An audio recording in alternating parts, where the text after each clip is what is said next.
নতুন একটা ভিডিওতে সবাইকে স্বাগতম। আশা করি সকলেই ভালো আছেন। শীত যেহেতু চলে যাচ্ছে তাই ভাবলাম আরও একদিন ভাপা পিঠে বা ধুপি খাওয়া যেতে পারে।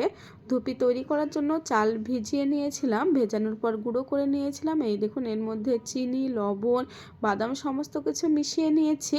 এদিকে আমি হাঁড়িতেও জল বসিয়ে দিয়েছি, জলটা ফুটতে শুরু করে দিয়েছে। এবার পিঠেগুলো সব আমি দিয়ে দিলাম। দেখুন, যখন উপর দিয়ে ভাপ উঠবে তখন ভাববেন যে আপনার ভাপা পিঠে বা ধুপি রেডি হয়ে গিয়েছে। এই দেখুন, ভাপ উঠে পড়েছে। এবার আমি পিঠেটা নামিয়ে ফেলবো। দেখুন কত সুন্দর হয়েছে না পিঠেটা।